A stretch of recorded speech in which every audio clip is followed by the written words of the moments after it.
Rabu 27 Oktober 2021 bertepatan dengan 20 Rabiul Awal 1443 Hijriah. Arabic Lingual Center atau ARLIC bekerja sama dengan Masjid Istiqlal Jakarta dapat mengadakan sebuah acara bedah buku yang berjudul Petunjuk Nabawi Menghadapi Fitnah dan Mengatasi Konflik, karya Al-Allamah Al-Habib Umar bin Salim bin Hafidh. Secara garis besar, buku ini merupakan serial terjemah dari sebuah naskah berbahasa Arab karangan Al-Habib Umar bin Hafidh yang berjudul At-Tawjih An-Nabawi Fit Ta'amul Ma'al Fitan wa Hilli An-Naza'at, yang berisikan nasihat dan solusi kenabian yang diungkapkan oleh penulis agar kita dapat terhindar dari perpecahan dan fitnah yang saat ini melanda umat manusia. Ikut berkolaborasi dalam acara ini penerbit PT Karya Toha Semarang, Naura Publishing, Fan Islam, dan disiarkan secara langsung oleh Nabawi TV yang bisa ditonton di channel YouTube Nabawi TV, Facebook, dan Instagram, serta melalui satelit NIN Media Channel 25. Hadirin yang berbahagia, untuk membuka acara ini marilah kita membaca Ummul Kitab Suratul Fatihah.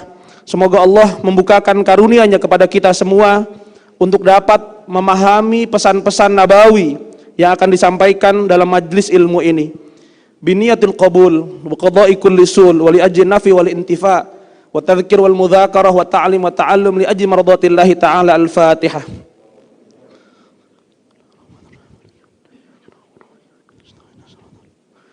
Shiratal ladzina an'amta 'alaihim ghairil maghdubi 'alaihim waladdallin. Acara selanjutnya yaitu pembacaan ayat suci Al-Qur'an yang akan dibacakan oleh Al-Ustadz Syafi'i. Fatafadhal alaihi mashkura.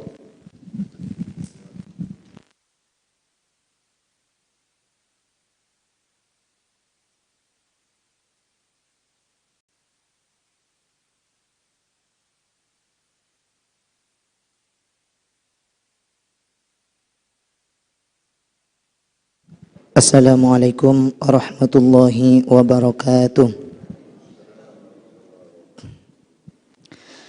A'udzu billahi minasy syaithanir rajim. Bismillahirrahmanirrahim. Laqad kana lakum fi rasulillahi uswatun hasanah liman kana yarjullaha wal yawmal akhir wa dzakarallaha katsiran. ولما رأى المؤمنون الأحزاب قالوا هذا ما وعدنا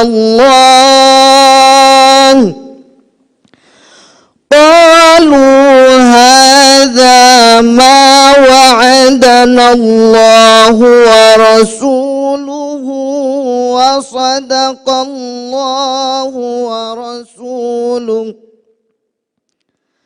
وما زادهم إلا إيمانا وتسليما. أعوذ بالله من الشيطان الرجيم.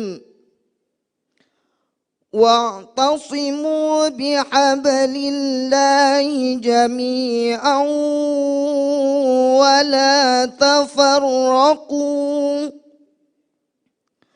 واذكروا نعمة الله عليكم إذ كنتم أعداء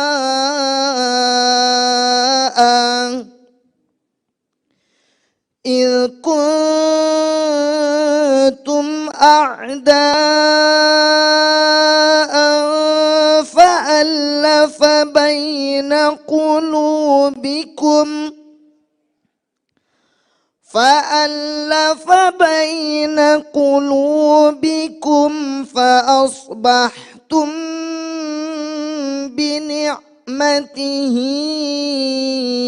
إخوانا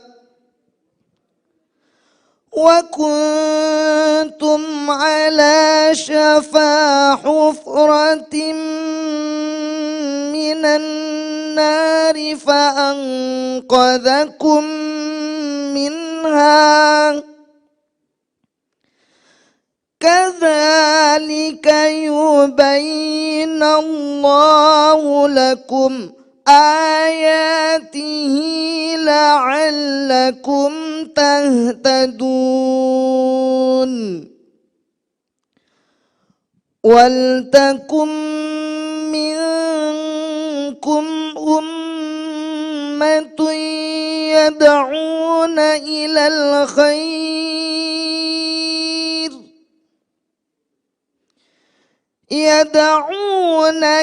الخير ويأمرون بالمعروف وينهون عن المنكر وأولئك هم المفلحون صدق الله العلي العظيم ثم السلام عليكم ورحمة الله تعالى وبركاته.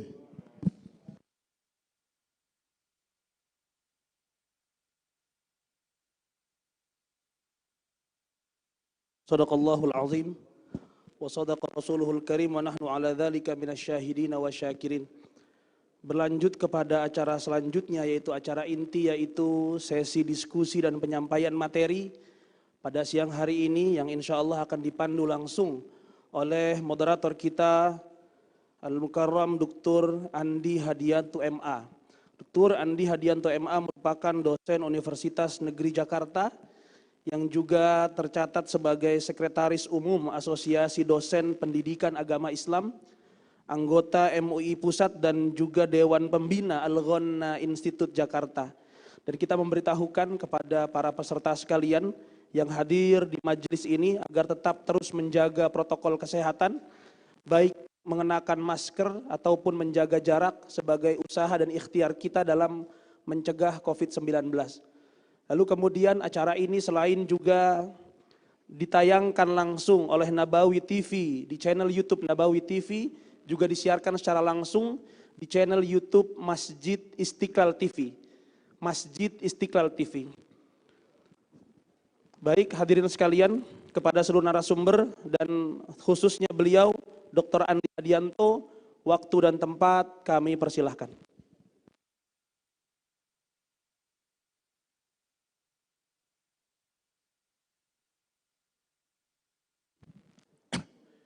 Assalamualaikum warahmatullahi wabarakatuh. Bismillah, alhamdulillah, wassalatu wassalamu ala rasulillah Sayyidina Muhammad ibn Abdullah wa ala alihi wa ashabihi wa mawala amma ba'du.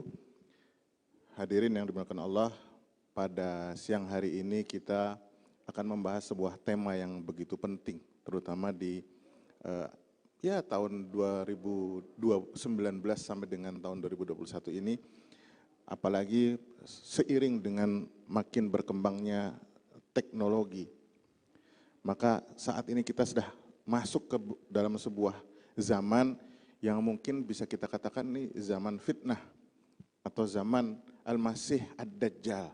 Nah, bagaimana sikap atau arahan Rasulullah menghadapi kondisi yang seperti ini akan dibahas oleh para narasumber yang sangat kompeten di bidangnya, tentunya untuk membahas apa yang sudah ditulis oleh Habib Umar bin Hafid. Hadirin yang dimuliakan Allah, yang akan bertindak selaku pembicara pada siang hari ini ada 4 narasumber, namun yang hadir baru 2 nih. Kalau gitu kita panggil yang ada dulu ya. Kita panggil yang ada dulu. Kami perkenalkan yang pertama adalah Tuan Guru Dr. Muhammad Zainul Majdi MA, Beliau kelahiran tanggal 31 Mei tahun 1972, pernah menjabat selaku Gubernur NTB 2 kali berturut-turut, 2008 sampai dengan 2018, pernah menjadi anggota DPR RI tahun 2024 sampai 2009 dari fraksi PBB di Komisi 10, Tuan Guru ya. Merupakan alumni Al-Azhar dari S1 sampai dengan S3 dengan disertasi, studi dan analisis terhadap manuskrip kitab tafsir Ibnu Kamal Basya dari surah An-Nahl sampai surah apa itu saya lupa itu Tuan Guru. Kami persilakan Tuan Guru untuk maju ke atas panggung. Langsung berdua nih Tuan Guru, langsung berdua. Kita akan bagi 2 sesi pada sesi diskusi ini. Sesi pertama Tuan Guru dengan pembicara yang kedua, nanti sesi berikutnya pembicara ketiga dan pembicara keempat. Pembicara kita yang kedua pada siang hari ini tentunya juga tidak kalah populernya, terkenalnya dengan Tuan Guru Zainal Majdi.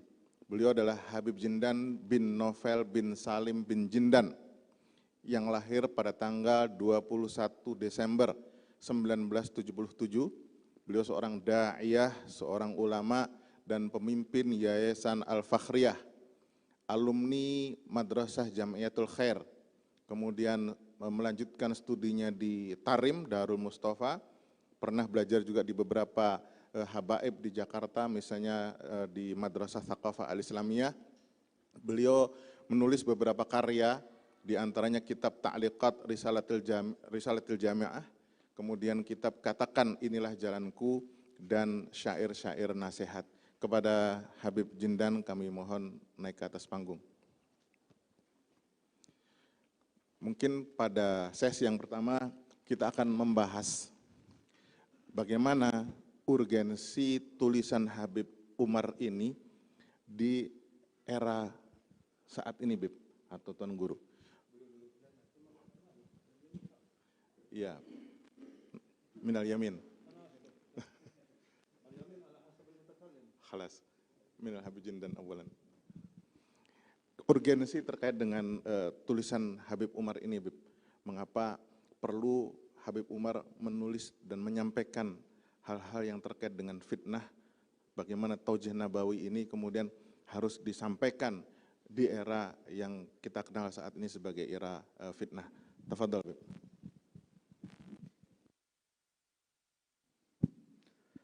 Assalamualaikum warahmatullahi wabarakatuh. Alhamdulillah wassalatu wassalamu ala sayyidina Rasulillah Sayyidina Muhammad bin Abdullah wa ala alihi wa sahbihi wa mawalah ma ba'd. Kita bersyukur kepada Allah Subhanahu wa taala pada siang hari ini berkesempatan untuk silaturahmi dan berkumpul secara jasad ataupun virtual di dalam menambah pemahaman kita, pengetahuan kita untuk pengamalan kita dan keselamatan kita di dunia dan akhirat, mengambil daripada taujih petunjuk Nabi besar Muhammad sallallahu alaihi wasallam di masa-masa sekarang ini ataupun di masa-masa fitnah, sebab tidak ada satupun pintu kebaikan melainkan telah ditunjukkan oleh Rasulullah, dan tidak ada satu pintu keburukan melainkan kita telah diperingatkan daripada hal-hal tersebut. Fama madha hatta agama ad-dina fasara sahlan wadihan mubina falam takhaf ummatuhu futuna bal usimu fil jam'i an dalali.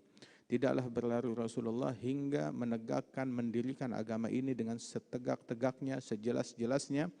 Malamnya bagaikan siang, sebagaimana disebutkan di dalam hadis Rasulullah sallallahu alaihi wasallam, dan tidak ada yang melenceng darinya melainkan orang-orang yang binasa, yang rugi, yang sial. Dan tidaklah berlalu Rasul sallallahu alaihi wasallam melainkan agama ini telah jelas, menjadi terang benderang dan juga demikian mudah untuk dijalankan dan untuk diikuti dengan sebenar-benarnya. Dan Rasulullah sallallahu alaihi wasallam adalah seorang yang tulus di dalam memberikan nasihat dan petunjuk kepada umat ini.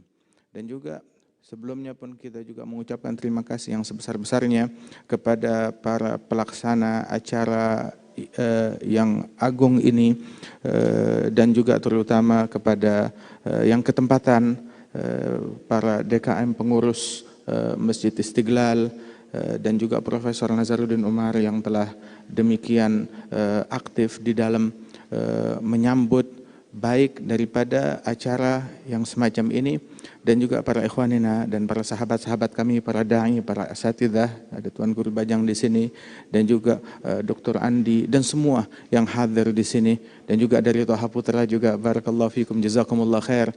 Alhamdulillah, mudah-mudahan Allah Subhanahu wa taala menjadikan kita sebagai orang-orang memang al-muta'awinin alal khair, yang saling tolong menolong, saling bantu di dalam kebaikan, al-mutahabin fillah, yang saling mencintai kepada Allah Subhanahu wa taala karena Allah Subhanahu wa taala, dan juga al-mutabadzilina fiyya, yang saling berkorban untuk Allah Subhanahu wa taala, yang besok mereka adalah orang-orang yang difirmankan oleh Allah dalam hadits qudsi, wajabat lahum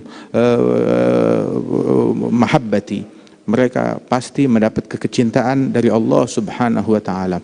Sesungguhnya zaman fitnah, setiap zaman, setiap waktu enggak sunyi daripada fitnah. Sebagaimana di dalam nasihat Al-Habib Umar, kitab ini terdiri dari 2 ceramah beliau. Ceramah yang pertama itu lokasinya berada di Syihir, sebuah provinsi di sana, yang diadakan acara oleh Rubat Al-Mustafa, Rubatul Mustafa di sana, dan itu Rubatul Mustafa sebelum Darul Mustafa. Rubatul Mustafa yang didirikan oleh Imam Abdullah bin Abdurrahman ibni Syekh Abi Bakar bin Salim, yang mana beliau adalah murid Al-Imam Abdullah bin Umar Asy-Syatiri, ayah dari Al-Habib Salim bin Abdullah Asy-Syatiri. Hadzal Imam Abdullah bin Abdurrahman adalah merupakan agran sahabat kepada Al-Habib Abdul Qadir bin Ahmad Balfaqih Malang sana, pendiri dari Tauhid, satu alma mater dengan beliau. Imam Abdullah bin Abdurrahman ibni Syekh Abi Bakar bin Salim, yang ketika beliau belajar di Rubat Tarim itu selama 4 tahun, dia bawa kasurnya sendiri dulu untuk belajar. Begitu tiba di sana langsung diterima, langsung masuk halagah. Malam harinya murojaah, ketiduran sambil duduk, nggak sempat buka kasurnya. Hari berikutnya begitu juga, nggak sempat buka kasurnya. Ketidurannya sambil duduk begitu, hingga 4 tahun kasurnya belum dibuka sama sekali. Radhiyallahu anhum wa ardhahum ahlul jid wal ijtihad. Beliau mendirikan Rubat di mana di Syihir di sana. Kami pun juga belajar di sana bersama di bawah asuhan Al-Habib Umar bin Muhammad bin Salim bin Hafidh. Dan di sini diadakan waktu itu acara tersebut berkenaan tentang wala tanaza'u, daripada unwan muhadarah ceramah Al-Habib Umar yang demikian mendalam di situ, di mana Hadramaut saat itu dan juga sekarang pun juga dan hampir semua tempat di dunia ini tidak kosong dari tangan-tangan usil dari musuh-musuh Islam yang ingin merusak kestabilan. Dimanapun selalu ada, dan sehingga para ulama Al-Habib Umar pun waktu beliau mendengar kejadian yang terjadi di Indonesia ini yang berpotensi bisa menyebabkan kerusuhan dan kekacauan yang sama seperti yang terjadi di negeri-negeri Timur Tengah sana, maka beliau juga yang memberikan arahan, cetak itu kitab wala tanaza'u fatafshalu, cetak daripada muhadarah dan ceramah tersebut yang demikian mendalam.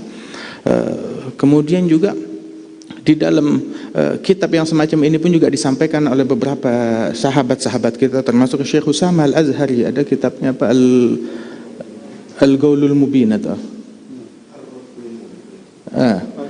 Al-Qaulul Mubin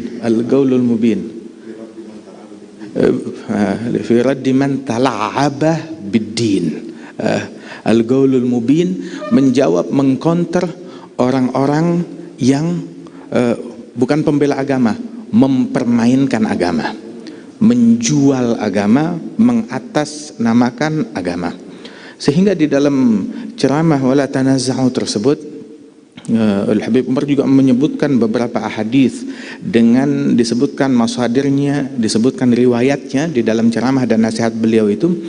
Di antaranya adalah bahwasanya ucapan Rasul sallallahu alaihi wasallam di masa-masa fitnah yang terjadi itu, mereka yang juga memiliki andil besar, bukan di dalam memadamkan fitnah, justru di dalam menyulut api fitnah adalah orang-orang yang mengatasnamakan ulama, mengatasnamakan keilmuan, begitu mengatasnamakan agama. Wahakadha. Kemudian nasihat yang kedua yang disampaikan oleh Habib Umar tentang Minhajus Salamah di masa-masa fitnah itu disampaikan di Darul Mustafa, di dalam sebuah penutupan atau acara daurah, di dalam maulid, di dalam daurah di Darul Mustafa disampaikan oleh beliau, di mana intinya di dalam ceramah, dua ceramah tersebut, dan kita bakal temukan banyak daripada nada yang serupa dan ucapan yang hampir sama yang dulu saya berkali-kali menerjemahkan Al-Habib Umar di Indonesia. Ini hal-hal ini banyak kali disampaikan oleh beliau di Indonesia, bukan dari 3 tahun, 4 tahun yang lalu, mungkin dari 10-15 tahun yang lalu sudah disampaikan, diulang-ulang oleh beliau yang memperingatkan kita tentang fitnah kaqita'il lail al-mudhlim, yang disabdakan oleh Rasulullah, fitnah yang gelap gulita, yang bagaikan potongan malam yang kelam. Orang kalau dia mau lari dari malam, mau larinya kemana? Mau lari ke kanan tetap kena malam juga. Mau berlari dari malam, kemana dia mau lari? Tetap terkena daripada malam tersebut. Kemudian juga di dalam hadis, fitan kal hasir, bagaikan tikar jerami, bagaikan tikar jerami yang mana lidi-lidinya itu masuk ke dalam setiap rumah. Lidi demi lidi masuk ke dalam setiap rumah, di dalam sabda dan hadisnya Rasulullah Shallallahu Alaihi Wasallam. Dan ketika ada orang yang mengatakan bahwasanya hadis Nabi Muhammad tentang fitnah ini tidak relevan dengan apa yang terjadi di zaman kita, kasusnya beda, maka katakan kepada mereka bahwasanya dijawab sendiri oleh Habib Umar di dalam nasihatnya, bahwasanya apakah di zaman Nabi Muhammad iblis nganggur, ataupun di zaman Khulafa Ar-Rasyidin iblis, nggak ada iblis dan pengikutnya yang bekerja? Mereka bekerja di dalam setiap zaman, apalagi di zaman kita ini yang terpaut jauh dari mereka. Hingga di antara fitnah yang terjadi, beliau menyebutkan di dalam ceramah itu yang dimasukkan di dalam kitab ini tentang waqi'at Jamal, pertempuran, peperangan yang terjadi antara sahabat Rasulullah Sallallahu Alaihi Wasallam, antara Sayyidina Ali bin Abi Thalib dengan Sadatuna Sayyidina Zubair bin Al-Awwam, Sayyidina Talha bin Ubaidillah, Sayyidatuna Aisyah radhiyallahu anha wa ardaha. Dan ini pernah diisyaratkan dahulu oleh Rasulullah dan mengamanatkan kepada Sayyidina Ali bin Abi Thalib. Disebut dalam ceramah, dalam kitab ini juga disebut bahwasanya Rasul berkata kepada Sayyidina Ali bin Abi Thalib, la'allak antali min amri hasyai, kelak engkau di satu masa engkaulah yang akan berkuasa atas perkara yang berkenaan dengan istriku Aisyah ini. Farfuk biha, bersikap lemah lembutlah dan baiklah terhadap dia. Sehingga Sayyidatuna Aisyah radhiyallahu anha dipancing dan diprovokasi. Begitu juga Sayyidina Zubair dan Sayyidina Talha dipancing dan diprovokasi. Dan memang senantiasa setiap zaman untuk menyulut api fitnah dicari tokoh-tokoh tertentu, walaupun tokoh-tokoh itu adalah tokoh-tokoh alal haq, orang-orang yang baik, mulia, ulama, bahkan mungkin aulia wassalihin, tapi dipancing oleh sekelompok masyarakat pengabdi nafsu dan tahta dan harta yang memiliki ambisi duniawi untuk menggunakan tokoh-tokoh ini demi meraih ambisi mereka. Bahkan di zaman para sahabat masih banyak, sehingga mereka memberikan gambaran kepada Siti Aisyah tentang kezaliman yang dilakukan oleh Sayyidina Ali bin Abi Thalib, ataupun juga kejadian dan hal-hal yang tidak demikian sebenarnya, hingga terbawa ajakan ayo untuk klarifikasi bersama rombongan dan pasukan yang bersenjata bersama Sayyidina Talha dan Sayyidina Zubair dan bersama mereka Abdullah bin Zubair pula, hingga datang semuanya ini. Dalam perjumpaan tersebut ketika akan berperang, maka Sayyidina Ali bin Abi Thalib bersama mereka mengalah, dan kita duduk dulu, dan terjadilah pembicaraan dan klarifikasi antara mereka, orang-orang al-ugala, orang-orang yang berakal. Sebab yang paling enak diajak bicara orang yang berakal. Adapun kadang yang di bawah ini adalah mereka para sufaha alladzi la yasluhul kalam ma'hum. Sulit diajak dialog dan bicara kepada mereka. Sayyidina Syafi'i bilang, ma jadaltu aliman illa ghalabtuh wa la jadiluni jahil illa ghalabani. Saya tidak berjidal dengan orang alim, melainkan pasti saya menang dalam argumentasi terhadap dia. Dan tidaklah saya berjidal dengan orang jahil, melainkan ya pasti dia yang menang dan mengalahkan saya.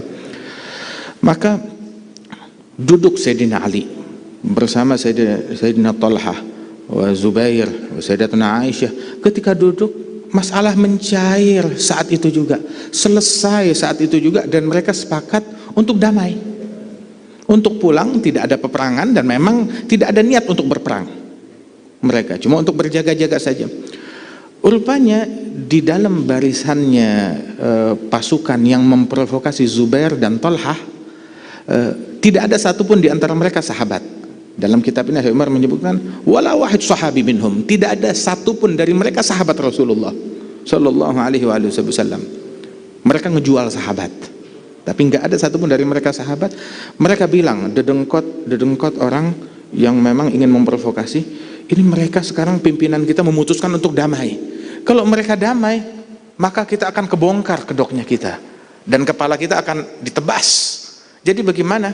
Ayo kita harus bikin sulut peperangan malam ini juga.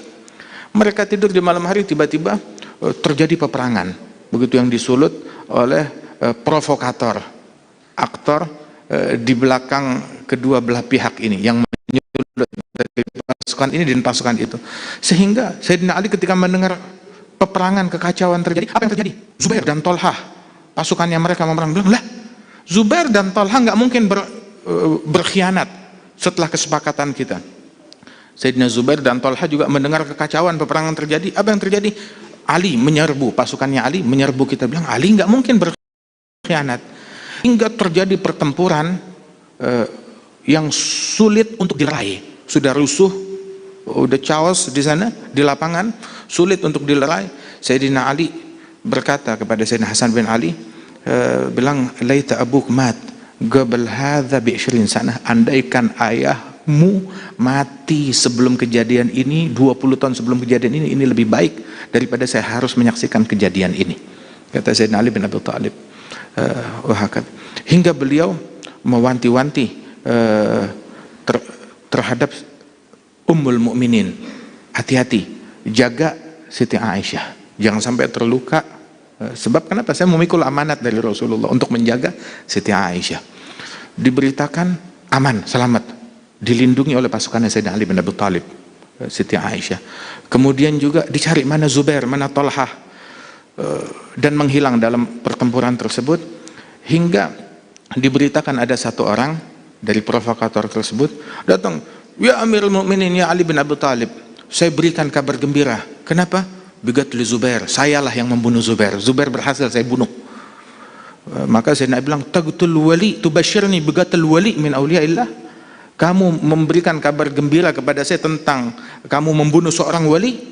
Dalam riwayat, dalam kitab ini juga disebutkan, Rasul menyebutkan, bashir gatila Zubair bin nar. Tubashiruni bigatli Zubair, tubashirni bigatli wali, ubashirak bin nar. Aku berikan kabar gembira kepadamu dari Rasulullah yang beri kabar gembira pembunuh Zubair dengan neraka, bahwasanya dia bakalan masuk neraka. Subhanallah, Talha bin Ubaidillah dalam keadaan sakarat, kemudian masih ada sisa-sisa hidup dia. Dia panggil satu pasukan yang ada di situ, sini, mendekatlah. Tanya, kamu dari kelompoknya Ali atau dari pasukannya saya? Dia bilang, ana min ashab Ali, dari kelompoknya Ali. Sini tanganmu. Kemudian tangan itu dipegang oleh Talha bin Ubaidillah, bilang, hadhihi bai'ati li Ali. Ini pembaiatan saya yang tunduk kepada kekhilafahan Ali bin Abi Thalib. Diberikan kabar gembira Sayyidina Ali akan hal tersebut. Allahu Akbar, kata beliau, maha besar Allah Ta'ala, yang mana Allah Ta'ala enggan untuk mewafatkan Tolhah melainkan di dalam baiat terhadap khilafahnya Sayyidina Ali bin Abi Thalib karamallahu wajhah. Wahakadha. Dan setiap masa selalu ada fitnah, dan al-fitnah naimah. Fitnah tersebut bukan mati tetapi tidur. La'anallah man aigadhaha, yang membangkitkan, yang membangunkannya itu dilaknat, dikutuk oleh Allah Subhanahu wa taala. Dan kita diajarkan untuk memadamkan api fitnah, api kerusuhan, bukan menyulut api fitnah dan api kerusuhan. Dan fitnah gak bakalan mati sampai keluarnya Dajjal nanti, sampai keluarnya Dajjal di akhir zaman. Dan bukan itu saja, Dajjal pun juga ketika dia datang, pertama dia mengklaim dirinya wali. Kemudian udah banyak pengikutnya, udah banyak followernya, dia mengklaim dirinya nabi. Udah banyak followernya, dia mengklaim dirinya sebagai Tuhan. Hingga berakhir masa fitnahnya Dajjal, berakhir ketika melakukan upaya pembunuhan terhadap seseorang di Madinah Al-Munawwarah min awliyaillah Gilanahu Sayyidina Khidir, sebagaimana disebutkan di dalam kitab ini. Dajjal dia berkata, seandainya aku bunuh orang ini, kalian percaya aku Tuhan? Coba aku bunuh. Dibunuh, dibelah orang tersebut. Ketika dibunuh orang wali itu, kemudian lihat, aku sudah membunuh dia. Sekarang kalau aku kembalikan seperti semula, aku hidupkan dia lagi, kalian mau? Aku buktikan. Bilang, coba tunjukkan. Disatukan lagi, hidup lagi seperti semula. Bilang, aku bisa mematikan engkau dan menghidupkan engkau. Kamu beriman aku Tuhan. Dia berkata, aku tambah yakin kalau engkau adalah Dajjal al-A'war, yang matanya picak sebelah, yang matanya buta sebelah, sebagaimana disebutkan oleh Nabi Muhammad. Kemudian Dajjal saat itu berupaya melakukan pembunuhan lagi kepada orang tersebut, dia tidak mampu melakukannya.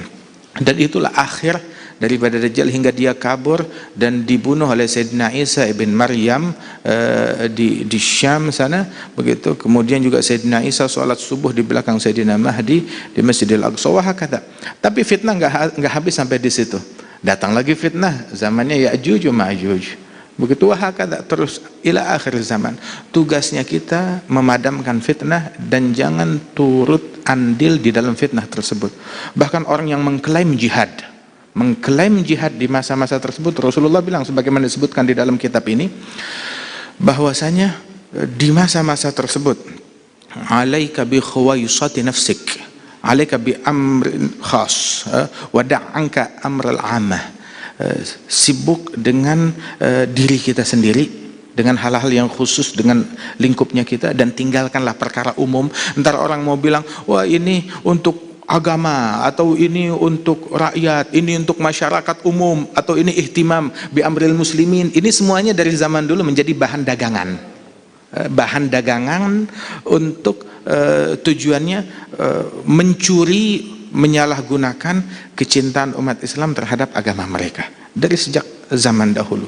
Kemudian juga diperintahkan, patahkan pedang kalian, pukul mata pedangnya dengan batu biar tumpul, busur kalian patahkan, gunting tali senarnya. Kata Rasulullah SAW, jangan ikut andil dalam fitnah sekecil apapun, sebab di masa-masa fitnah orang yang berjalan lebih baik daripada yang berlari. Berlari menghampirinya, ini cuma jalan. Yang jalan lebih baik daripada yang berlari. Kinayah, semakin pasif semakin baik. Yang berdiri masih lebih baik daripada yang jalan. Yang duduk masih lebih baik daripada yang berdiri. Yang baring lebih baik daripada yang duduk. Kata Rasulullah SAW. Terus, fa in dukhilat alaikum, apabila kalian sudah menjauh dari fitnah, tapi fitnah yang merangsek ke rumah kita melalui media, melalui macam-macam. Kayaknya tuh untuk andil dalam fitnah cuma pencetan jempol doang. Untuk andil dalam fitnah cuma sekedar pencetan jempol, nah itu andil dalam fitnah. Indukhilat alaikum, dipaksa, ditodong dengan senjata, fakun min khairi bnai Adam. Jadilah kalian anak Adam yang terbaik. Anak Adam yang terbaik yang membunuh atau yang dibunuh? Anak Adam yang terbaik adalah yang dibunuh, bukan yang membunuh. Beda dengan kacamata sekarang, lebih baik membunuh daripada dibunuh, lebih baik menzalimi daripada dizalimi, lebih baik mencuri daripada dicuri. Wah, ini adalah orang yang pikiran ahli dunia, perampok, penjahat, ya seperti ini, diktator pikirannya seperti ini. Akan tetapi pikirannya ahlillah adalah mereka sebisa mungkin bersih, lepas tangan daripada darah. Dan sampai dibilang kerusuhan yang terjadi di masa-masa kita di negara-negara yang berbeda-beda, yang beragam, yang mengatasnamakan agama tersebut, pembunuhan yang terjadi antara muslim dengan muslim, antara muslim dengan muslim, wala ada orang kafir di situ.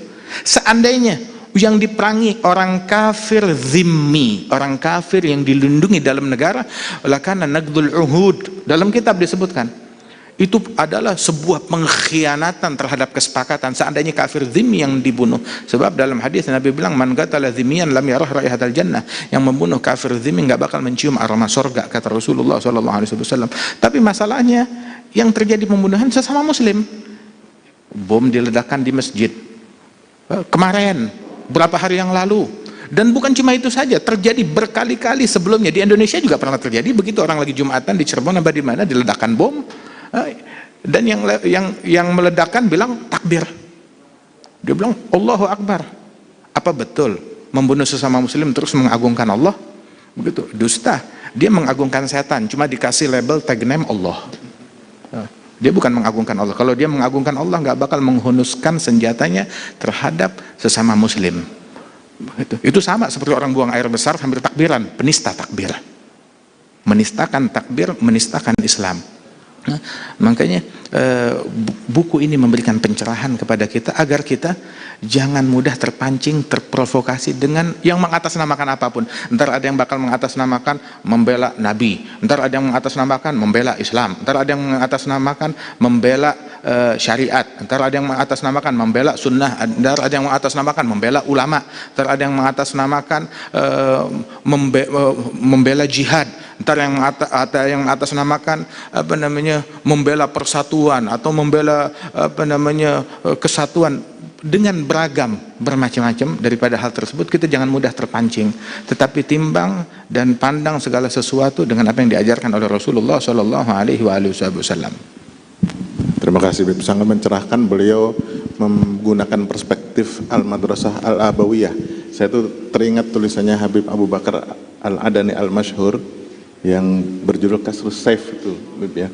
Beliau menjelaskan dalam kondisi fitnah ini memang lebih baik kita mulai mematahkan pedang kita, mematahkan panah-panah kita, dan beliau mengingatkan kepada kita tentang urgensi ilmu saat. Ilmu saat ini ternyata merupakan bagian dari pemahaman yang harus mulai diperkenalkan kepada umat Islam terkait bagaimana adanya indikasi-indikasi menguatnya fitnah di tengah-tengah kita. Beliau cerita bagaimana ketika Aisyah memerangi Ali itu sudah ada indikasi-indikasinya dari Rasulullah dan seterusnya dan seterusnya. Nah, cuman kita saat ini umat Islam ya masih sangat mudah sekali termakan kebohongan-kebohongan oleh hamazim masyaim binamim, orang-orang yang berkeliling menyebarluaskan fitnah, memprovokasi kita dengan berbagai model, dengan berbagai kemasan, ya. Padahal Al-Quran bolak-balik mengingatkan wa idza khatabahumul jahilun qalu salaman. Kalau diprovokasi, diberi wacana-wacana oleh orang-orang yang bermental jahil, orang-orang yang hanya sekedar mengedepankan emosi, provokasi saat itu, mendingan kita menyatakan sikap salaman-salama. Nah, ini gambaran yang sudah disampaikan oleh Habib Umar terkait dengan fenomena fitnah pada masa dahulu. Itu masa-masa sahabat, fitnah masih bisa membobol softnya sahabat, apalagi masa kita. Tadi kita mendengarkan perspektif Madrasah Abawiyah dari Yaman, nanti kita akan berpindah pada perspektif Al-Azhari, ya, dari Tuan Guru Bajang. Tapi perkenankan kami memanggil narasumber ketiga kita, Profesor Dr. Abdul Mu'ti. Mangga Prof, maju ke depan. Kami perkenal Profesor Abdul Mu'ti ini adalah guru besar di Fakultas Ilmu Tarbiyah dan Keguruan UIN Syarif Hidayatullah Jakarta. Beliau lahir di Lamongan, ya Prof, ya, tanggal 2 September tahun 1968, menyelesaikan S3-nya di UIN Syarif Hidayatullah, S2 di South Australia S1-nya di IAIN Wali Songo, sekarang beliau menjabat sebagai Sekretaris Umum PP Muhammadiyah dan Guru Besar Ilmu Pendidikan Agama Islam di UIN Jakarta tahun 2020. Beberapa karya beliau itu juga sangat menginspirasi kita terkait dengan bagaimana kita mensikapi realitas yang sudah mulai porak-poranda seperti ini. Misalnya beliau menulis tentang Kristen Muhammadiyah, konvergensi Muslim dan Kristen dalam pendidikan. Lalu bukunya yang kami sudah baca juga itu Inkulturasi Islam, Menyemai Persaudaraan tahun 2009 itu Prof ya. Lalu ada tulisan tentang deformulasi Islam. Nah, ini beberapa tulisan beliau yang mungkin nanti juga akan bisa dibedah pada pertemuan-pertemuan berikutnya. Baik, sekarang kita Prof Mukti dulu. Prof Mukti mungkin iya. Mungkin sweet dulu kali Prof. Iya. Baik, Tuan Guru Bajang dulu yang sudah dari tadi. Kita sekarang mencoba menyimak perspektif Al-Azhar, tadi diuraikan oleh Habib Jindan. Syekh Usamah sendiri juga menulis sebuah buku Al-Qaulul Mubin Liraddi Alaman Tala'aba Biddin. Pernyataan tegas terhadap orang-orang yang mempermainkan agama. Bagaimana penjelasannya? Tafadhal masykurah. Bismillahirrahmanirrahim. Alhamdulillah wassalatu wassalamu ala habibina Muhammad ibn Abdullah wa ala alihi wa ashabihi wa tabi'ina ila yaumiddin. Yang saya muliakan Habib Jindan, hafizahullah, Profesor Dr. Abdul Mu'ti yang juga sahabat saya yang saya hormati, dan Dr. Andi sebagai moderator. Yang saya muliakan para habaib, para alim ulama dan para tamu undangan, bapak-bapak dan ibu yang dirahmati Allah Subhanahu wa ta'ala. Setelah syukur kepada Allah dan salawat kepada Rasulnya, saya ingin menyampaikan pertama, bahwa perspektif Al-Azhar itu mutatabiq dengan perspektif Hadramaut atau Madrasah Tarim, yang fi muqaddimatihim Habib Umar bin Hafiz mata'anallahu ta'ala bi'ulumihi fid darain, dan para habaib yang ada di Tarim. Saya katakan mutatabiq, bukan mutaqarib, jadi identik. Kalau ditanya substansi apa yang dibawa oleh Al-Azhar di dalam panggung atau amanah dakwah, bagaimana Al-Azhar menempatkan dirinya, bagaimana Al-Azhar menghadirkan perannya, itu sama persis ya dengan upaya-upaya yang dilakukan oleh guru-guru kita, bil khusus sahibul kitab, yaitu Al-Habib Umar. Kenapa saya katakan mutatabiq? Minimal ya. Pengalaman saya pribadi, kebetulan saya diamanahkan sebagai ketua alumni Al-Azhar di Indonesia. Jadi organisasi alumni Al-Azhar pusat itu dipimpin langsung oleh Fadilatul Imamil Akbar, Syekh Ahmad Muhammad At-Tayyib. Beliau itu sangat sering menyampaikan kepada kami dan juga kepada saya dalam kesempatan yang agak pribadi ya. Beliau pernah menyampaikan begini, Muhammad, kata dia, ini saya dipanggil Muhammad sama dia, Muhammad, mش مهم إنك أنت تشتغل فين أنت وإخوانك الأزهريين يعني بيشتغل فين كسياسي أو مدرس أو تاجر اللي يهمني إنك أنت وإخوانك تقومون بتعزيز الوسطية تعززون منهج أهل السنة والجماعة على منهج الإمام الأشعري والماتريدي. Gak penting bagi saya, kata beliau, Anda dan teman-teman para alumni Al-Azhar itu mengisi ruang perkhidmatan apa di Indonesia. Tapi yang penting bagi saya adalah Anda semua bekerja untuk mengokohkan moderasi beragama. Kokohkan manhajul wasatiyah itu. Beliau tambahkan, cukuplah kami ya, yakni kifayah nihna fil buldanil arabiyah nu'ani minat tafarruq wal ikhtilafat wal hurub, yani nihna kal arab naqtul ba'duna ba'da. udah kifayah, khalas. Balash yahsul mislah hadza fi Indonesia. Itu beliau sampaikan, ya. Ya tentu dengan lebih fasih lagi ya, tapi itu yang saya dapat tangkap.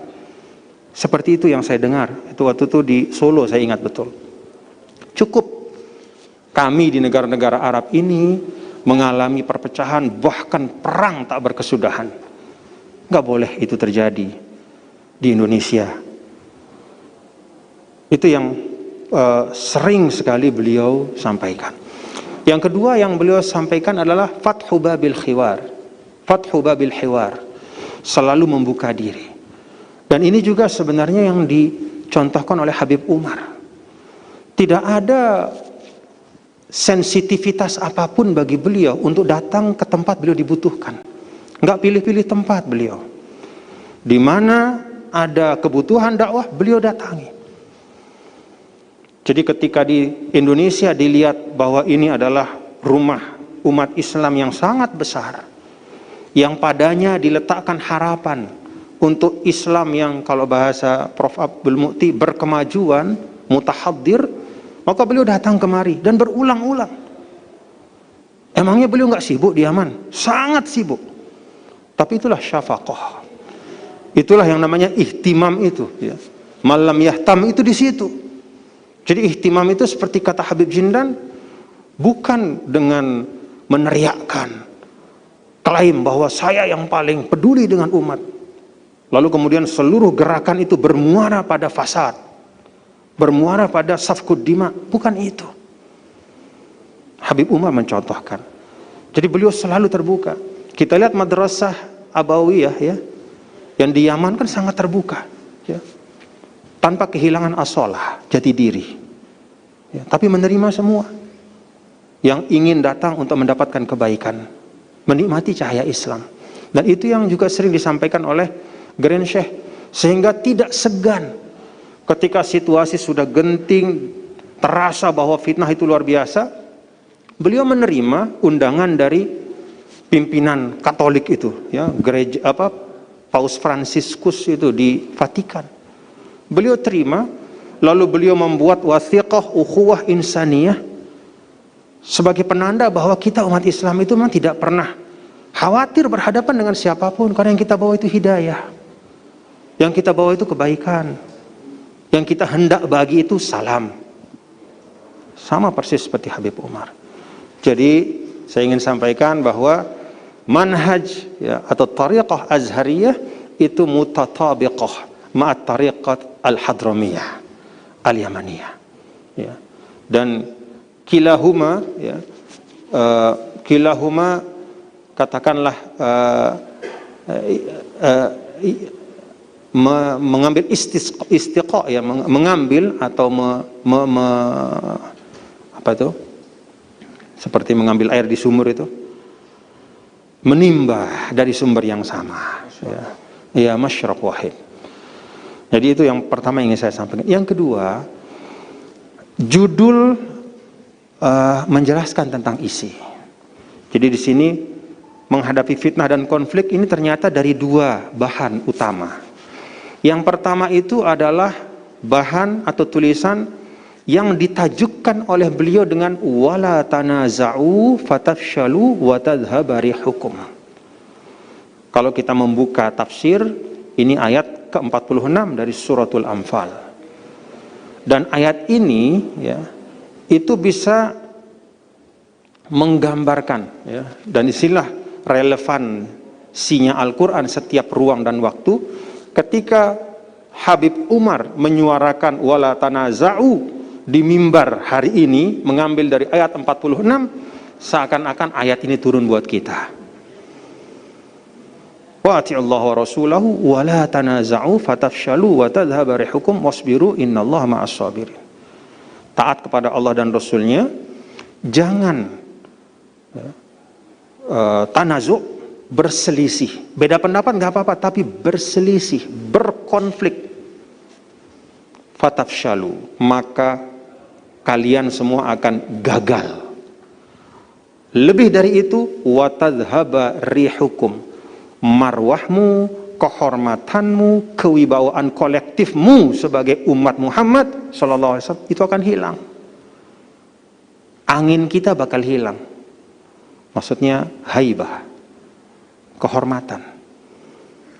Maka wasbiru innallaha ma'as-sabirin. Menariknya kalau kita lihat dari perspektif tafsir, ya, ayat ini dalam surah Al-Anfal. Apakah ayat ini turun dalam konteks kekalahan? Ternyata tidak. Dalam konteks kemenangan.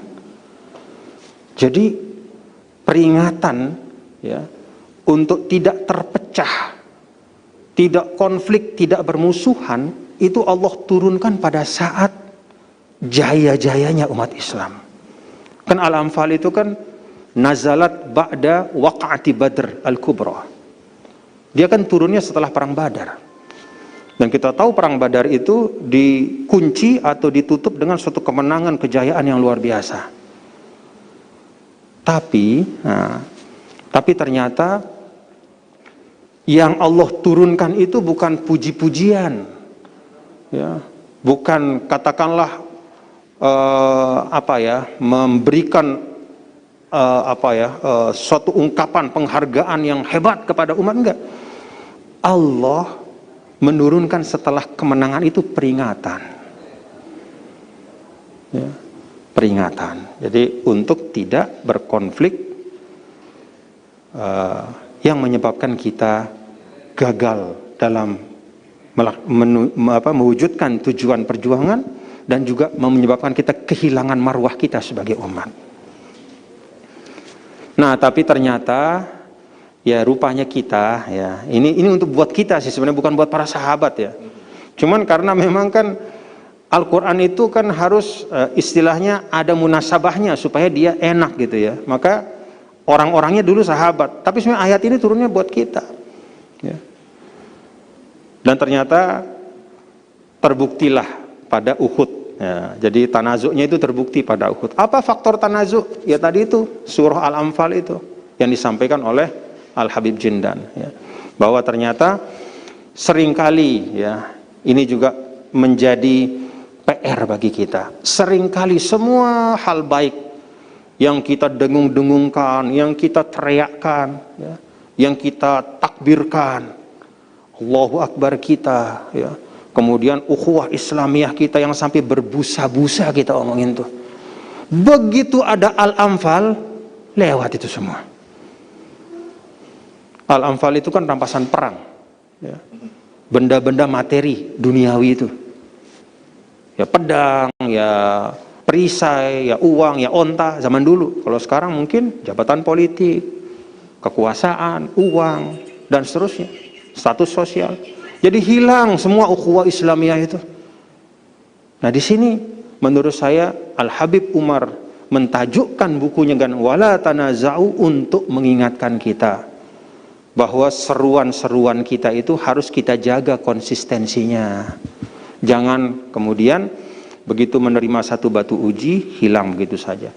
Nah di sini saya baca ya, Habib Umar tadi setelah dikutip oleh Habib Jindan, ya, beliau memberikan satu petunjuk yang sebenarnya petunjuk ini sebenarnya nggak susah-susah banget lah, kira-kira gitu ya. Kalau kita mau tuh nggak susah-susah banget gitu. Yang pertama, ta'khuduna bima ta'rifun. Jadi ya kita ambil apa-apa yang baik yang sudah menjadi tradisi kebaikan di tengah-tengah kita. Kalau kita misalnya ini katakanlah secara sosial, kita sudah baik guyub dengan lingkungan kita, ukhuwahnya sudah bagus, hukukul jironnya terjalin dengan baik.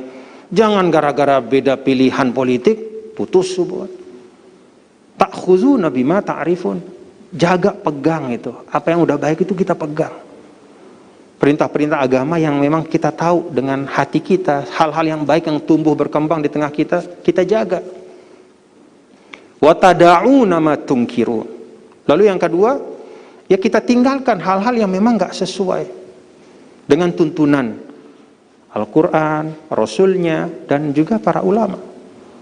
Lalu tuqbiluna ala amri khasatikum. Prioritaskan untuk menata mulai dari internal kita. Jadi yang kita kejauhan ngelihat, ya. Kita belum beres, kita udah lihat rumah tangga orang. Kita udah lihat kita nilai orang. Entah kita sebut organisasi yang lain atau apa. Beresin aja dulu. Tuqbiluna ala amri khassatikum. Kita fokus. Kan kata ulama fa innal jibala minal hasa. Katakanlah kalau perjuangan itu ibarat seperti membangun gunung yang tinggi, ya gunung itu kan mulainya dari kerikil-kerikil kecil. Artinya mulai dari diri kita. Dan Islam kan juga memberikan perhatian sangat kuat kepada proses tazkiyah yang sering juga Habib Umar sampaikan, ya, membersihkan jiwa. Yatlu yu'allim, di tengahnya yuzakki. Kama arsalna fikum rasulam minkum yatlu alaikum ayatina wa yuzakkikum wa yu'allimukumul kitab. Sehingga para ulama mengatakan yuzakki itu seperti jembatan antara yatlu dengan yu'allim.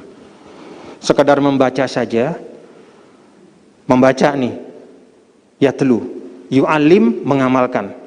Antara membaca dengan mengamalkan itu perlu tazkiyah, perlu kesadaran, perlu hati yang baik, supaya pengetahuan itu berbuah maslahat. Nah, ini juga menurut saya madrasah dari Habib Umar yang sangat menonjol, ya, membersihkan hati. Dan itu yang ada sebenarnya pada judul yang kedua, ya, bahwa solusi, ya, jalan yang kita pedomani dalam situasi seperti ini adalah sidqus silah, ya, billah wa rasulihi. Jadi memperbaiki hubungan kita kepada Allah Ta'ala dan Rasulnya. Wallahu a'lam bishawab. Terima kasih. Assalamualaikum warahmatullahi wabarakatuh. Masya Allah, menarik. Beliau menjelaskan bahwasanya Al-Quran itu sesungguhnya masih turun untuk kehidupan kita sesuai dengan munasabat, dengan konteks yang relevan dalam masa Nabi sampai dengan masa kita. Ini saya tertarik mendengar informasi dari Tuan Guru ini, ada di dalam surah Ali Imran, Tuan Guru. Surah Ali Imran ayat 78, 79 ini kan, wa inna minhum la fariqan yalwuna alsinatahum bil kitab litahsabuhu minal kitab wa ma huwa minal kitab wa yaquluna huwa min indillah wa ma huwa min indillah wa yaquluna 'ala Allahil kadziba wa hum ya'lamun. Ini ada orang-orang yang sengaja menggunakan ayat Al-Quran untuk mendustakan kita tentang Islam, tentang agama. Tapi ternyata ujung-ujungnya yang menarik. Wa ma kana li basyarin an yu'tiyahu Allahul kitaba wal hukma wan nubuwata tsumma yaqulu linnas kunu ibadan li. Artinya mereka menggunakan agama, menggunakan teriakan takbir, menggunakan macam-macam kemasan agama, tapi ujung-ujungnya kunu ibadan li. Hanya sekedar untuk menghegemoni, hanya sekedar untuk mempengaruhi massa, hanya sekedar untuk mencari populasi tertentu di dalam politik atau di dalam urusan keduniawian. Masya Allah, Al-Quran masih memberikan isyarat pada kita tentang itu semua. Hadirin, sebelum kita menyimak penjelasan dari narasumber yang ketiga, ada video yang kita putar bersama. Tafadhal panitia.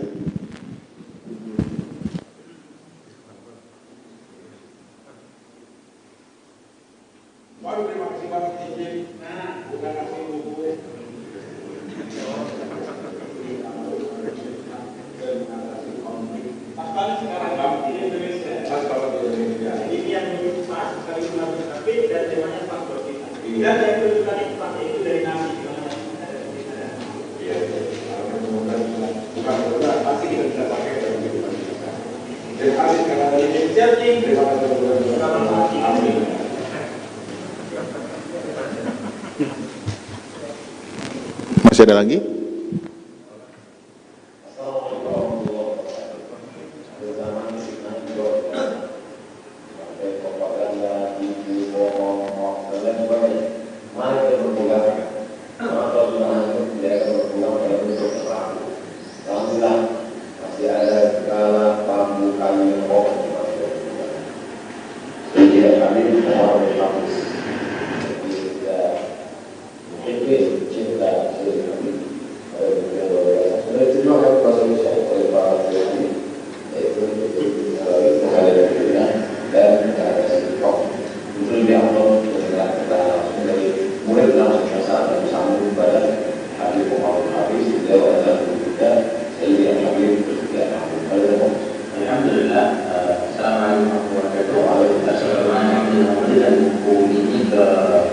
Ustaz Somad dan beliau sudah sedikit membacanya, dan alhamdulillah memang di zaman yang berbeda kita perlu pegangan, kita perlu tali yang menyambungkan kita kepada Allah dan kepada Muhammad SAW agar kita berselamat dari dunia akhirat. Di antaranya kita buku yang kita ambil kita sudah terjemahkan daripada kalimat-kalimat Sayyidina Nabi Muhammad SAW. Jadi buku alhamdulillah sudah diberikan juga kepada Ustaz Somad dan insyaallah jadi buku cocok dari Ustaz manfaat di zaman sekarang ini insyaallah. Nah, bagi teman-teman yang minat untuk ini insyaallah nanti bisa mengambil atau menghubungi nomor yang tertera di bawah ini ya. Jadi yang apa yang kita baca itu adalah manfaat dan manfaat di pegangan ya. Begitu ya Ustaz. Insyaallah. Jazakumullah khair. Wassalamualaikum warahmatullahi wabarakatuh. Assalamualaikum warahmatullahi wabarakatuh. Saya Habib Nabil Al-Musawa. Dengan ini saya menyampaikan bahwa saya sangat merekomendasikan sebuah buku berjudul Petunjuk Nabawi Menghadapi Fitnah dan Mengatasi Konflik. Buku ini hadirin wal hadirat dan kaum muslimin muslimat merupakan khulasah yang ditulis oleh para asatidzah ya, dari Al-Wafa bi Ahdillah yang merupakan ikatan dari murid-murid Guru Mulia Habibana Umar bin Muhammad bin Salim bin Hafid. Dan buku ini merupakan khulasah dari 2 kali muhadarah Guru Mulia, yaitu yang pertama muhadarah beliau berjudul Al-Ismah Minal Fitan, ya bagaimana kita selamat dari fitnah-fitnah akhir zaman. Yang kedua adalah dari muhadarah beliau, ceramah beliau yang berjudul wala tanaza'u fatafshalu wa tadhhabu rihukum wasbiru, tafsir dari surah Al-Anfal ayat ke-46 ya. Ini buku yang luar biasa. Jadi anak-anak sekalian silahkan dicari, silahkan dibeli, silahkan dimiliki. Bismillahirrahmanirrahim. Salawatullah wa malaikatuhu wa anbiya'i wa rasulihi wa jami'i khalqihi ala Sayyidina Muhammad wa ala ali Sayyidina Muhammad alaihi wa alaihi salam wa rahmatullahi wa barakatuh. Assalamualaikum warahmatullahi wabarakatuh. Para ikhwan semuanya, para umat Nabi Muhammad sallallahu alaihi wasallam, di bulan yang mulia ini, di bulan kelahirannya Rasulullah sallallahu alaihi wasallam, kita patut bersyukur kepada Allah dengan terbitnya buku Petunjuk Nabawi. Buku Petunjuk Nabawi. Bagaimana umat saat ini menghadapi fitnah zaman dan konflik yang terjadi di mana-mana. Buku ini sangat ringkas dan merupakan petunjuk kita untuk keluarga kita, untuk para umat Nabi Muhammad, bagaimana kita mengikuti caranya Rasulullah SAW di dalam menghadapi zaman yang penuh fitnah ini. Dari segala penjuru yang masuk melalui media-media, yang masuk melalui diskusi-diskusi dan sebagainya, yang akhirnya melemahkan umatnya Nabi Muhammad SAW. Dan kita seakan-akan hidup dalam kegelapan. Sekarang alhamdulillah munculnya buku ini yang diterbitkan dan disusun oleh Al-Habib Umar bin Muhammad bin Salim bin Hafid. Ini merupakan kegembiraan bagi kita, sehingga kita mudah-mudahan dengan petunjuk ini bisa keluar dari kegelapan dan kita bisa merawat bagaimana kita hidup di fitnah zaman ini dan tetap menjaga keutuhan umatnya Nabi Muhammad SAW.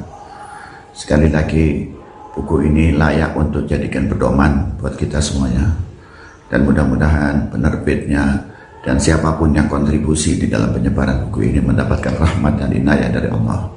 Wabillahi taufiq wal hidayah. Wassalamualaikum warahmatullahi wabarakatuh.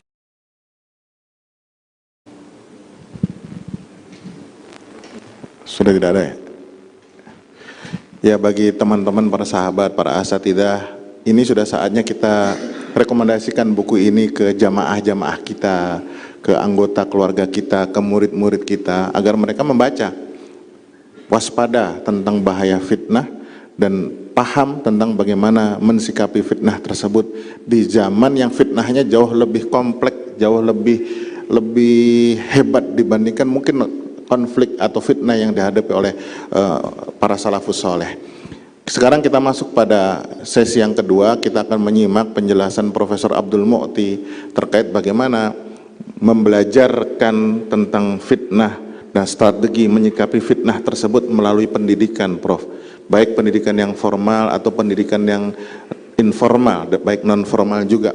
Karena saat ini sepertinya pendidikan agama Islam atau dakwah-dakwah Islamiyah itu seperti gagap menyikapi berkembangnya pemikiran-pemikiran yang justru menjadi sumber fitnah dan konflik di tengah umat Islam itu sendiri. Silakan, Prof.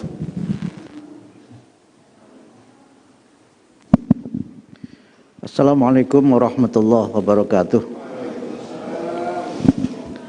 Alhamdulillah haqqa hamdih wassalatu wassalamu ala rasulih wa ala alihi wa ashabih amma ba'd. Yang saya hormati Habib Jindan dan juga Tuan Guru dan seluruh peserta yang saya muliakan. Pertama, saya mohon maaf datang terlambat. Sudah cukup lama tadi saya terlambat sekitar 18 menit. Karena itu saya kehilangan bagian-bagian penting dari ceramah Habib Jindan yang tadi saya ikuti sebagiannya sangat luar biasa. Sebagiannya saja luar biasa, apalagi sepenuhnya. Yang kedua, saya menyampaikan terima kasih kepada panitia atas kesempatan untuk saya bisa berpartisipasi pada acara ini, dan juga terima kasih sudah diberi buku. Itulah untungnya menjadi narasumber. Jadi bukunya diberikan secara majanan, secara cuma-cuma. Cuma karena narasumbernya terbatas, jadi yang lainnya beli ya, tidak boleh. Yang ketiga, saya sangat bersyukur bahwa buku ini terbit tepat pada waktunya. Saya beruntung bisa membaca buku ini dan saya berterima kasih kepada Al-Habib Umar bin Muhammad bin Salim bin Hafidh dan juga para penterjemah dan editornya yang telah menghadirkan buku ini kepada kita sekalian. Saya membaca buku ini kalau pakai pendekatan teori penulisan buku modern, buku ini saya kira memang bukan buku yang berbasis riset atau yang berbasis data-data mutakhir, tapi buku yang ditulis dengan hati. Itulah yang saya rasakan ketika membaca buku ini. Penulis bukunya saya yakin tidak akan mencari honor dari royalti, tetapi bersedekah dengan ilmunya untuk membina hati manusia. Dan karena ditulis dengan hati dan dengan sepenuh hati, maka kita juga memang akan mendapatkan kesejukan hati yang luar biasa dengan membaca buku ini. Karena itu sekali lagi saya menyampaikan terima kasih dan senantiasa mendoakan semoga Al-Habib Umar bin Muhammad bin Salim bin Hafidh ini, amal jariah beliau dengan mencerahkan kita sekalian akan menjadi bagian yang juga mencerahkan kita sekalian dan mencerahkan kita khususnya kaum muslimin dan yang hadir pada kesempatan diskusi kali ini. Saya tentu menyetujui semua yang disampaikan oleh kedua beliau yang luar biasa ini. Habib Jindan sering saya ikuti ceramahnya di TV yang luar biasa juga. Kemudian Tuan Guru, karena Tuan Guru harus dulu, kalau murid kan harus belakangan. Saya ini kan murid dari belakangan. Kalau murid dulu itu biasanya dites oleh gurunya sebagai badal. Dan karena itu kalau ada murid ceramah, ada gurunya, itu murid semangat, karena kalau salah itu nanti akan ada guru yang mentaskhih ceramah yang salah itu. Tapi kali ini saya belakangan karena tadi masih agak jet lag, masih agak terengah-engah. Nah, karena buku ini memang untuk kita sekalian dalam konteks kita menghadapi fitnah, maka izinkan saya memperkuat aktual dan pentingnya buku ini dalam situasi sekarang itu dengan bukunya Nichols ya, Tom Nichols. Itu nulis buku judulnya The Death of Expertise. Matinya kepakaran. Fitnah yang terjadi pada masa sekarang ini kan ketika banyak orang yang sungguhnya dia tidak berilmu, tapi dia berfatwa. Dan ketika dia berfatwa itu, dia berfatwa bi ghairi ilmin. Berfatwa tapi sesungguhnya tidak berdasarkan ilmu. Dasarnya macam-macam tadi seperti yang sudah diskusikan bersama-sama. Dan kemudian karena dia tidak berilmu, maka dia itu dhallu wa adhallu. Dia itu sesat dan menyesatkan orang lain.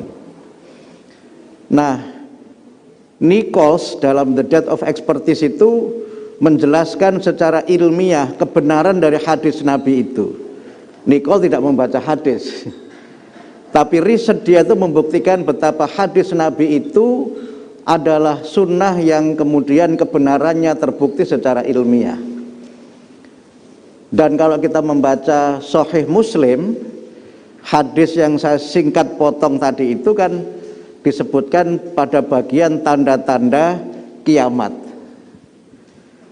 Jadi bagian dari tanda-tanda kiamat itu adalah ketika orang yang alim itu semakin sedikit jumlahnya, dan orang yang bodoh itu di mana-mana, dan kemudian ketika orang yang alim itu sudah tidak ada, maka orang bodoh itu yang kemudian dimintai fatwa dan sebagainya. Disitulah kemudian fitnah itu merajalela. Nah, karena itulah maka kalau kita kaitkan dengan bagaimana kita mendidik putra-putri kita, anak-anak kita menghadapi fitnah dan mengatasi konflik, sebenarnya di buku ini sudah dijelaskan sangat luar biasa. Yang intinya sebenarnya sebagaimana yang tadi disampaikan oleh Habib Jindan, yang juga ada di bagian awal buku ini, tentang pentingnya kita ini bisa menjadi orang yang mampu mengendalikan diri. Orang bisa saja hebat secara intelektual, tetapi kalau dia hatinya tidak bersih, hatinya itu kotor, maka dia bisa berbuat jahat dengan kecerdasannya. Karena itu ketika dari Tuan Guru mengkaitkan dengan 3 misi risalah, yatlu alaihim ayatihi wa yuzakihim wa yu'allimuhumul kitaba wal hikmah, maka pendidikan itu harus berada pada level di mana kita ini mencerdaskan hati. Kalau mencerdaskan pikiran itu mudah. Banyak teori tentang itu. Orang bicara mengenai teori mengenai quantum learning. Orang bicara mengenai quantum teaching. It is all about how we train, how we educate intellectuals. Mohon maaf kalau sekarang agak ada Inggrisnya banyak, tadi kan Arab semua ya, sekarang agak ada Inggrisnya. Karena tadi saya disebutkan oleh moderator lulusan Australia. Jadi kalau mencerdaskan otak itu mudah, bahkan orang bisa membuat otak buatan, namanya artificial intelligence. Dan itu juga sumber fitnah sekarang ini, dan orang memanfaatkan itu dengan teori algoritma itu. Mudah itu di artificial, maka HP kita ini kan seakan-akan punya otak. Jadi kalau Bapak Ibu mau mengetik, kemudian di sini ada text prediction, maka apa yang akan Bapak tulis itu dia memberi saran. Tetapi ini juga bisa menjadi pembuka rahasia. Kalau suka buka yang nggak benar, maka begitu buka yang nggak benar itu juga masuk duluan. Itu teori algoritma. Jadi kalau mohon maaf suka buka yang dimulai huruf P diikuti huruf O dan R itu terusnya silahkan, itu nanti dia akan datang terus gitu. Karena dia pakai teori algoritma dan seakan-akan dia bisa punya otak, karena itu artificial intelligence. Dan itu yang diagungkan orang sekarang ini, yang kemudian dibayangkan akan menjadi penentu segalanya. Karena itu kalau orang itu menipu dengan ilmu, itu dahsyat sekali itu kerusakan yang ditimbulkan. Kalau orang itu jahat dengan kecanggihan teknologinya, maka juga dampak dari kejahatan itu juga luar biasa. Karena itu setelah 27 tahun saya menjadi dosen, jadi nggak sadar saya itu 27 tahun jadi dosen. Nggak sadar karena 27 tahun kok ya begini-begini saja, maksud saya begitu. Saya semakin sadar bahwa pendidikan itu harus berpusat pada hati. Bahkan ketika kemudian orang bicara mengenai otak ya, neuroscience, mengenai brain, kaitan pendidikan itu, Saya justru tersentak ketika Quran mengingatkan kita di dalam surat Al-Hajj itu. Afalam yasiru fil ar fatakuna lahum qulubu yaqiluna biha. Apakah mereka itu tidak keliling dunia yang dengan itu dia punya hati yang cerdas. Jadi sesungguhnya pendidikan itu harus mencerdaskan hati.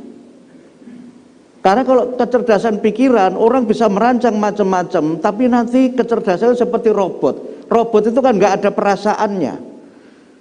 Manusia itu justru menjadi manusia itu karena dia punya rasa. Dan rasa itulah yang membuat manusia menjadi manusia. Tapi rasa itu harus dibimbing oleh cahaya ilahi. Sehingga kalau cahaya ilahi itu tidak ada dalam hati dan rasa manusia, maka perasaan manusia itu bisa keliru. Sehingga ketika Nabi menuntun kita istafti qalbak, ikuti kata hatimu, itu adalah hati yang dibimbing oleh cahaya ilahi. Sehingga kebenaran itu di dalam banyak sekali ayat Al-Quran kan diungkapkan dengan lafadz nur. Karena dengan nur itulah kita bisa membedakan mana yang hak, mana yang batil. Sehingga kemudian tegas lagi ayat yang saya kutip tadi itu adalah fa innaha la ta'mal absor. Yang buta itu bukan mata, tetapi yang buta adalah walakin ta'mal qulubul lati fis sudur. Yang buta itu adalah mata yang ada di dalam dada, yaitu mata hati manusia. Disinilah sebenarnya pendidikan itu menjadi penting kalau kita menekankan pada hati. Dan ternyata kalau kita bicara mengenai orang-orang yang punya ilmu yang dia itu ilmunya manfaat, itu karena dia belajar dengan hati. Kalau orang itu belajar hanya dengan pikiran, hatinya tidak terlibat, dia tidak punya ilmu yang tertanam, yang subut fisutur, yang kokoh dalam hati, tidak akan bisa. Ilmunya hanya fisutur, ilmunya itu ya di tulisan saja. Tetapi kalau ilmunya itu fisutur seperti Habib Jindan tadi, semuanya di luar kepala. Kalau kita kan di luar dugaan. Sehingga ketika membaca buku ini, rumusnya kan sederhana sebenarnya, tetapi realistis. Agar kita ini bisa menjadi orang yang selamat dari fitnah, yang pertama memang pikiran kita harus jernih. Pikiran kita harus jernih, hati kita harus bersih. Yang kedua, kemudian diberikan tuntunan di sini, jangan menjadi orang yang suka mencampuri urusan orang lain. Itu disebutkan juga di sini. Bukan berarti itu menjadi orang yang egois. Orang sekarang kan egois. Saking egoisnya itu, tempat duduknya dipindah saja itu marah dia itu. Saya pernah naik pesawat, Ustaz, kemudian kursinya itu double. Nah, yang satu itu penumpang yang gagah perkasa, yang satu penumpang yang memang perlu tempat duduk itu. Dia bilang enggak mau, pokoknya enggak bisa. Saya sudah pesen kursi ini dari sejak saya beli tiket gitu. Padahal juga cuma hanya geser situ, nanti nyampenya juga bareng. Sekarang ini orang itu semakin egois. Jadi tidak mencampuri urusan orang lain itu maksudnya apa? Yang tidak penting-penting, yang bukan urusan kamu itu jangan kamu urusi. Maksudnya apa? Jangan jadi provokator. Sebenarnya maksudnya kan itu sebenarnya. Karena provokator itu kan orang yang memang urusannya itu memprovokasi orang. Tadi dicontohkan oleh Habib bagaimana kehidupan sahabat juga kadang-kadang seperti itu. Dan itu bisa menimpa siapa saja. Kalau kita membaca surat An-Nur ya Ustaz ya, di situ ada kalau kita lihat di terjemahan Departemen Agama itu diberi heading kebohongan yang besar. Itu kan cerita ketika Nabi dan Aisyah radhiyallahu anha itu kan juga keluarganya difitnah. Itu bisa menimpa siapa saja.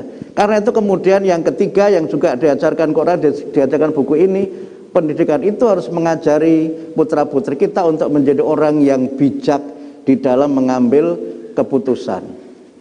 Karena itu maka jadilah orang yang punya wawasan yang luas. Kalau ada orang yang memberikan informasi, jangan langsung diikuti, tapi kaji dan cerna dulu. Dalam teori pendidikan itu disebut dengan berpikir kritis, critical thinking. Dalam bahasa Al-Quran walaupun tidak sama persis itu artinya tabayun. In ja'akum fasikum binaba'in fatabayyanu. Oleh karena itu maka Seorang yang arif bijaksana tidak akan mudah terprovokasi dan tidak akan mudah larut ke dalam berbagai macam bentuk fitnah itu kalau dia memang punya ilmu dan wawasan yang luas. Quran menyebut sebagai orang yang rasikhuna fil ilm. Orang-orang yang ilmunya itu tajam. Karena ada orang yang punya ilmu tapi ilmunya tidak tajam. Karena dengan ilmu itu dia tidak bisa mengambil kesimpulan dan tidak bisa menangkap mana sesungguhnya yang hak, mana yang batil. Sekarang ini kan banyak orang yang bikin riset, tapi kan riset jadi-jadian. Maksudnya apa itu ya? Riset jadi-jadian itu yang pertama risetnya asal jadi, yang kedua jadinya seperti yang nyuruh riset gitu, Habib maksud saya. Jadi kalau tiba-tiba itu saya berhasrat ingin jadi siapa gitu, tolong dong buat riset supaya nanti saya poolnya paling tinggi, tapi yang lain dibikin kecil-kecil. Gitu. Ada nggak gitu ya? Tuan Guru saya kira punya pengalaman lah. Saya nggak akan cerita itu karena beliau punya pengalaman dan sukses gitu. Kalau saya kan tidak punya pengalaman, sehingga yang berpengalaman itulah guru yang paling baik.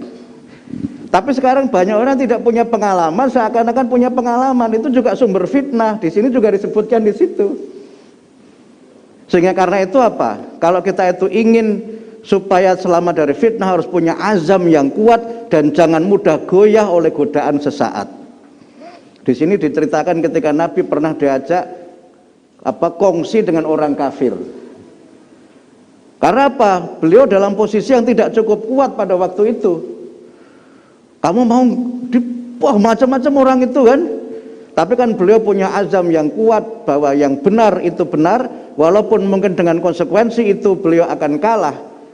Tapi tidak kemudian orang itu menjadi goyah dan kemudian berubah prinsip hanya karena ingin menang, dan kemudian dengan itu yang hak dikalahkan oleh yang batil. Ini juga hal yang penting ditanamkan dalam pendidikan. Sehingga saya sering kadang-kadang, mohon maaf mungkin ada yang tidak setuju, saya sering mengatakan kalau orang itu sudah punya prinsip, memang dia perlu sesekali itu keras kepala, tapi tidak boleh keras hati. Saya perhatikan banyak pemimpin itu memang harus keras kepala. Pak tentara ini kalau nggak keras,